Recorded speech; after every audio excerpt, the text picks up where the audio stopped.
अस्सलाम वालेकुम। हम लोग बात कर रहे थे जी कीमोथेरेपी में हम लोग ने एंटी मलेरिया तक पढ़ा। एंटी मलेरिया के बाद एंटी में भी की भी वीडियोस अपलोड हो जाएंगे, लेकिन पहले हमारे पास जो मेन टॉपिक है वो हमारे पास anti cancer drugs. Anti cancer drugs को हम लोग साइटोटॉक्सिक ड्रग्स भी कहते हैं। बेसिकली इनको साइटोटॉक्सिक क्यों कहते हैं? बिकॉज ये नॉन स्पेसिफिक होती है हमारे पास, ये सेल को किल करती हैं, ये फ़र्क नहीं करती कि ये हमारे पास कैंसरस सेल है या नॉर्मल सेल है।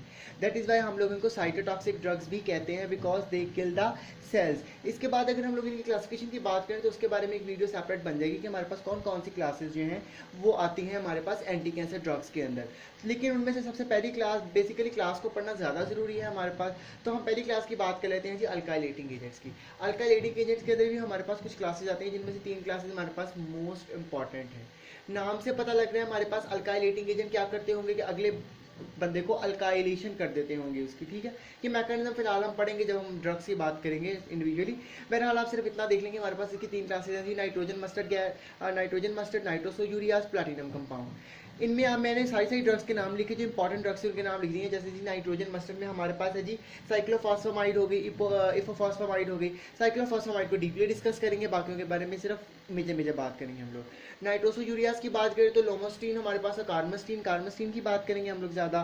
प्लैटिनम कंपाउंड में हम लोग बात करेंगे सिस प्लैटिनम की। इसके अलावा कार्बोप्लैटिन भी आता है, ऑक्सा प्लैटिन भी आता है इसके अंदर, लेकिन बहरहाल हम बात करेंगे जी सिस प्लैटिन की। इसके अलावा आपने एक बात याद रखनी है, हमारे पास ये जो हमारे पास एंटी कैंसर ड्रग्स होती है ना, बेसिकली ऊपर लिखना चाहिए था मुझे, ये 2 तरह की होती हैं। कुछ होती है सेल साइकिल स्पेसिफिक, कुछ होती है cell cycle non specific. For example कुछ ड्रग्स आती हैं, जैसे हमारे पास साइक्लोफॉस्फामाइड है, ये सेल साइकिल नॉन स्पेसिफिक है। जैसे हमारे पास साइक्लोफॉस्फामाइड है, ये फ़र्क नहीं करती। ये हो सकता है हमारे पास एक सेल जो है हमारे पास वो डिवाइडिंग फेज में है या एस फेज में है, G2 फेज में है, ये तब भी इसको ब्लॉक कर देगी, उसकी मतलब रेप्लिकेशन को या उसकी ग्रोथ को। इवन दो अगर वो ग्रो नहीं भी कर रहा, G0 फेज में एक सेल जो है वो G0 फेज में पड़ा हुआ है, ये साइक्लोफॉस्फामाइड उसको भी किल कर देगी। अगर कोई कैंसरस सेल हमारे पास या कोई भी cell normal cell non dividing stage में भी प्रेजेंट है, ये उसको भी किल कर देगी। सेल साइकिल नॉन स्पेसिफिक है, इसने हर तरह के सेल को किल कर देना है, ये कोई फेज फूज नहीं देखती सेल साइकिल की।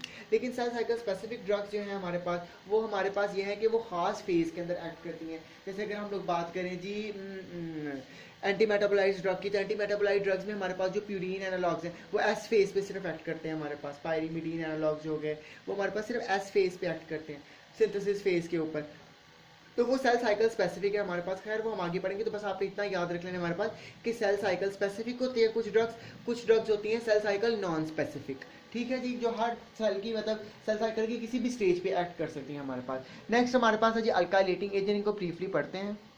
हम लोग बात करें थी जी अल्काइलेटिंग एजेंट्स की, तो हम लोग अल्काइलेटिंग एजेंट में अगर इनके मैकेनिज्म ऑफ एक्शन की बात करें तो आपने इसको एज इट इज़ याद कर लेना है। Don't make it complicated to yourself, अपने लिए इसको मुश्किल ना बनाएं।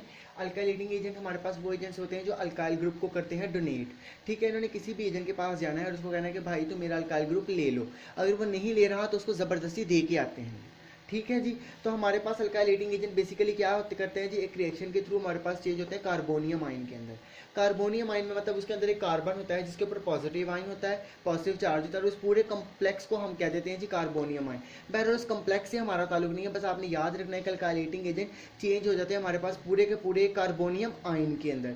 अब ये कार्बोनियम आयन का बड़ा इंपॉर्टेंट रोल है। अब ये कार्बोनियम आयन क्या करता है, हमारे पास अल्काइलेट कर देता है सेलुलर कॉन्स्टिट्यूएंट्स को। अब सेलुलर कॉन्स्टिट्यूएंट को कैसे अल्काइलेट करता है कि जो अल्काइल ग्रुप होता है ना उनका, मतलब कार्बोनियम आयन का जो अल्काइल ग्रुप होता है, वो किसी भी सेलुलर कॉन्स्टिट्यूएंट को पकड़ता है, अपना अल्काइल ग्रुप उसके साथ कोवलेंटली बॉन्ड कर देता है। और हमने पढ़ा है, आप लोगों ने केमिस्ट्री पढ़ी हुई, covalent bond is a strong bond. तो अब वो अल्काइल ग्रुप बड़ा ही तेजी के साथ और बड़ी ही स्ट्रांगली बाइंड हो जाता है सेलुलर कॉन्स्टिट्यूएंट के साथ हमारे, ठीक है जी। जब वो बाइंड हो जाता है तो वो उतरता नहीं, और हमारा सेलुलर कॉन्स्टिट्यूएंट हमें तो चाहिए काम करने के लिए, और हम इंतजार करते रहते हैं कि हमारा सेलुलर कॉन्स्टिट्यूएंट रस्ते में आ रहा है, और रस्ते में उसको कार्बोनियम आयन ने लूट लिया होता है हमारे पास, ठीक है। अपना को अल्काइल ग्रुप उसके साथ कोवलेंटली जोड़ देता है और उसको बिल्कुल ही पागल कर देता है। तो हमारे पास सेलुलर कॉन्स्टिट्यूएंट हमारे पास जब राइट टाइम पे राइट प्लेस पे पहुंचता ही नहीं है हमारे पास, तो हमारे पास काफ़ी सारे सेलुलर प्रोसेसेस रुक जाते हैं। जब सेल के सेलुलर प्रोसेसेस रुक जाएंगे तो सेल मर जाएगा हमारे पास, ठीक है। बेसिकली अब ये 3 मैकेनिज्म्स के थ्रू काम करता है, जिनमें से 2 मैकेनिज्म्स बड़े इंपॉर्टेंट है, एक मैकेनिज्म माइनरली यूज होता है। बेसिकली ये क्या करते हैं, अल्काइलेट करते हैं सेलुलर कॉन्स्टिट्यूएंट। अब कौन कौन सा सेलुलर कॉन्स्टिट्यूएंट, ये अल्काइलेट करते हैं न्यूक्लियोफाइल सब्सटेंसेस को। सल्फेड्रल ग्रुप हो गया, अमाइनो ग्रुप हो गया, हाइड्रोक्सिल ग्रुप हो गया हमारे पास, फॉस्फेट ग्रुप हो गया हमारे पास, ये जितने भी हमारे पास सेल के अंदर ये सारे कंपाउंड मतलब ग्रुप्स प्रेजेंट होंगे ना हमारे पास, उन सब को क्या कर देते हैं, ये अल्काइलेट कर देते हैं। जब ये सारे के सारे ग्रुप्स अल्काइलेट हो जाते हैं तो किसी रिएक्शन में सल्फेड्रल ग्रुप चाहिए था हम लोगों को रिएक्शन परफॉर्म कराने के लिए। अब उस फॉर एग्जाम्पल मुझे कोई एक अमाइनो एसिड चाहिए था या कोई चीज़ चाहिए थी जी जिसमें होता जी सल्फेड्रल ग्रुप, या फॉर एग्जांपल जी कह लेंगे फॉस्फेट ग्रुप होता है उसके अंदर। अब फॉस्फेट जो है हमारे पास अवेलेबल ही नहीं है, वो अल्काइलेट हो गया। जब फॉस्फेट हमारे पास फॉस्फेट ग्रुप अवेलेबल ही नहीं होगा तो हमारे पास आगे डीएनए या आरएनए या उनकी मेजर चीज़ें कैसे बनेंगी, जिसकी वजह से हमारे पास क्या आता है, not available for metabolic reactions. जब मेटाबॉलिक रिएक्शंस नहीं होते हमारे पास तो साइटोटॉक्सिक इफेक्ट आता है हमारे पास, ठीक है जी। दूसरा काम ये हमारे पास क्या करते हैं कि कुछ एंजाइम्स को ब्लॉक कर देते हैं। तीसरा काम जो मेन इंपॉर्टेंट काम है इनका, बड़ा इंपॉर्टेंट है, जिसके बारे में बुक्स में लिखा जाता है, वो हमारे पास क्या है, ये इंटरस्टैंड क्रॉस लिंकिंग इन डीएनए को ब्लॉक कर देते हैं। अब हमारे पास ये डीएनए के दो स्ट्रैंड्स हैं मेरे पास, ठीक है जी, ये किसी भी डीएनए के दरमियान में आके लग जाएंगे और ये जो दो स्ट्रैंड्स आपस में, हमें पता है ना, न्यूक्लियोटाइड्स के थ्रू जुड़े होते हैं। हमारे पास प्यूरीन्स जुड़ी होती हैं हमारे पास पायरिमिडीन्स के अगेंस्ट, ऐसे ही है ना हमारे पास एडिनिन जो है वो थायामिन के साथ जुड़ा होता है, साइटोसिन गवानिन के साथ जुड़ा होता है। तो ऐसा हमारे पास एक सीक्वेंस होता है एजी का और टीए का हमारे पास, या ईटी आप जो भी इसको कर लें। तो अब बेसिकली क्या करते हैं कि इनकी जगह आके ना ये क्या करती है जी, हमारे पास एक न्यूक्लियोटाइड है गवानोसिन। अब गवानोसिन में हमें पता है कि इसके अंदर एक न्यूक्लियोटाइड में कितनी चीज़ें होती है, 3 चीज़ें होती हैं हमारे पास। एक फॉस्फेट शुगर होती है, पेंटोज शुगर होती है हमारे पास, एक होती है जी पेंटोज शुगर, एक नाइट्रोजीनियस बेस और फॉस्फेट ग्रुप होते हैं। अब ये कार्बोनियम आयन का करता है, आता है गवानोसिन के गवानीन न्यूक्लियोटाइड के पास। गवानीन न्यूक्लियोटाइड के जो हमारे पास नाइट्रोजीनियस बेस है ना, इसमें जो 7th पोजीशन पे नाइट्रोजन लगाता है उसके साथ जाके कर जाता है बाइंड। अब बाइंड भी करता है कैसे जी, कोवलेंट बॉन्ड के साथ। अब कोवलेंट बॉन्ड बड़ा स्ट्रॉन्ग बॉन्ड है, इसने तो गवानीन को बिल्कुल ही बंद कर दिया, चेंज कर दिया, उसका स्ट्रक्चर ही चेंज कर दिया। जब गवानीन हमारे पास अवेलेबल ही नहीं होगी, तो जब यहाँ गवानीन नहीं होगी तो साइटोसिन जितने भी पड़े होंगे वो तो बेकार हो जाएंगे, वो तो बॉन्ड बना ही नहीं सकेंगे। अब ऐसा तो नहीं ना कि सारा डीएनए एटी पे ही कंप्राइज कर जाए, ऐसा तो नहीं होगा हमारे पास, डेफिनेटली चेंज तो आएगा। तो जब हमारे पास ये नहीं होगा तो डीएनए के किसी पोर्शन में भी हमारे पास ये लगा हुआ है, आती है हमारे पास कार्बोनियम आयन आया, यहाँ गुआनिन लगा हुआ था, उसने गुआनिन के नाइट्रोजीनियस बेस के N7 को छेड़ा, अपने साथ बाइंड किया, इसको अल्काइलेट किया और खुद चली गई। और ये यहाँ से क्या हो गया, इसने यहाँ से अपना लिंक तोड़ा। जब लिंक तोड़ा तो डीएनए का स्ट्रैंड आपस में खुल गया।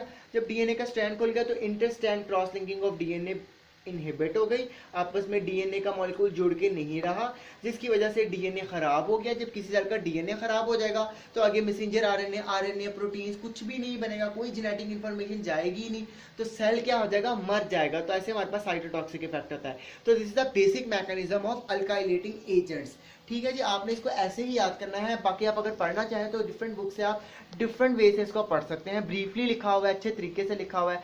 नेक्स्ट अगर हम लोग बात करें अल्काइलेटिंग एजेंट की, ड्रग्स की, तो हमारे पास पहले ये जी साइक्लोफॉस्फेमाइड। हम लोग ना अल्काइलेटिंग एजेंट्स की बात करें तो इसमें पहली क्लास है जी हमारे पास नाइट्रोजन मस्टर्ड की। नाइट्रोजन मस्टर्ड में हम लोग देखें तो हमारे पास जो मेन ड्रग है वो जी हमारे पास साइक्लोफॉस्फेमाइड। साइक्लोफॉस्फेमाइड हमारे पास ना basically is a pro drug, जो आपने इसके बारे में बातें याद रखनी है वो यही लिखी हुई हैं कि हमारे पास ये प्रो ड्रग एक्टिव फॉर्म में नहीं होती, ये सेल के अंदर जाके एक्टिव होती है, ठीक है। ऑरल भी दे देते हैं, आईवी भी दे देते हैं, आईवी भी दे देते हैं, लिवर से मेटाबोलाइज होती है हमारे पास। साइक्लोफॉस्फेमाइड जो है ना बेसिकली हमारे पास दो मेटाबोलाइट्स के अंदर चेंज होती है, फॉस्फोरमाइड मस्टर्ड सॉरी, और दूसरा हमारे पास है जी एक्रोलीन। अब फॉस्फोरमाइड मस्टर्ड जो है ना ये हमारे पास बेसिकली अल्काइलेटिंग एजेंट है, बेसिकली जो एक्टिव मेटाबोलाइट है, एक्टिव मॉइटी है, जो हमारे पास सारे काम कर रही है, ठीक है, जो हमारे पास मतलब बेनिफिशियल काम करेगी। जो इसका दूसरा मेटाबोलाइट है ना एक्रोलीन, ये बेसिकली रिस्पॉन्सिबल होता है हमारे पास अनवांटेड इफेक्ट्स के लिए या साइड इफेक्ट्स के लिए। अब जो इसका मेजर साइड इफेक्ट है ना वो हमारे पास है जी माइलोसप्रेशन। माइलोसप्रेशन करता है जी बोन मैरो को सप्रेस कर देता है हमारे पास, T lymphocytes, B lymphocytes, immunity suppress हो जाती है हमारे पास, ठीक है। इम्यूनोसप्रेसिव तो बहुत ही ज़्यादा है हमारे पास साइक्लोफॉस्फेमाइड, याद कर लें साइक्लोफॉस्फेमाइड इज इम्यूनोसप्रेसिव, ये हमारे पास इम्यूनोसप्रेसिव भी है, ठीक है जी, इम्यूनो सप्रेसिव है, ठीक है जी। इम्यून सिस्टम को सप्रेस कर दिया, बोन मैरो सप्रेस हुई है, कोई सेल नहीं बन रहा, तो इसकी वजह से जो मेजर बीमारी होती है ना वो होती है सिस्टाइटिस। ये इसके यूज से ना सिस्टाइटिस हो जाता है। सिस्टाइटिस ना बेसिकली यूटीआई इन्फेक्शन है हमारे पास।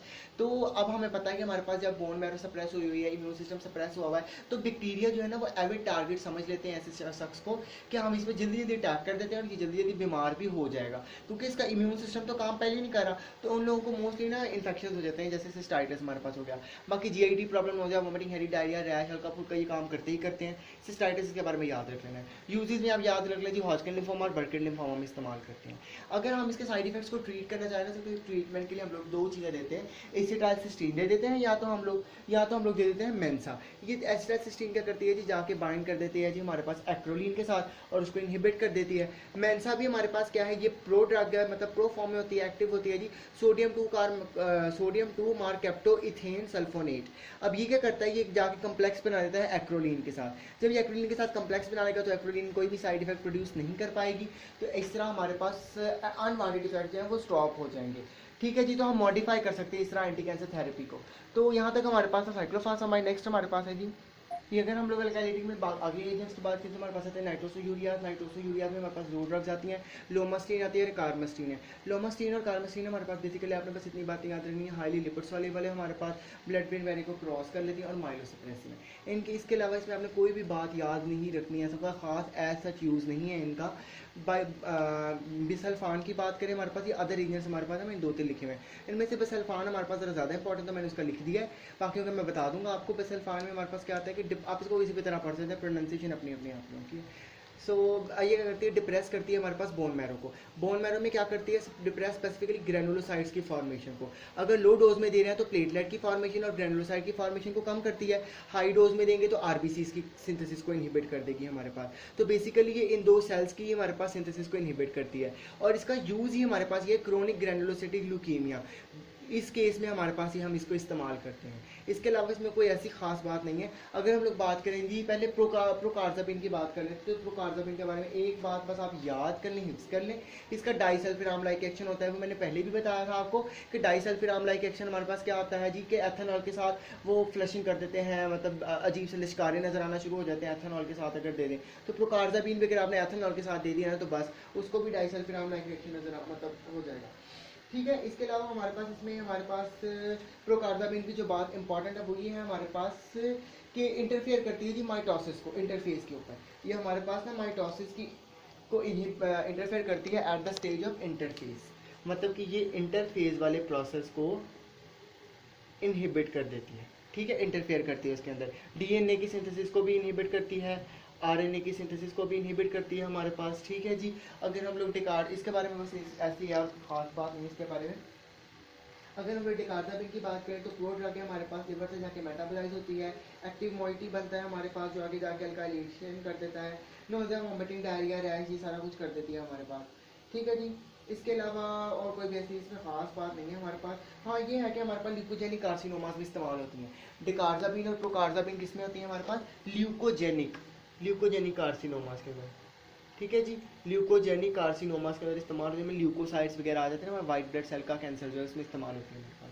अगर वीडियो हमारे पास काफ़ी लंबी हो गई है, प्लैटिनम कंटेनिंग कंपाउंड जो है हम लोग वो नेक्स्ट वीडियो में पढ़ेंगे। If you have any query you can always ask me. Thank you.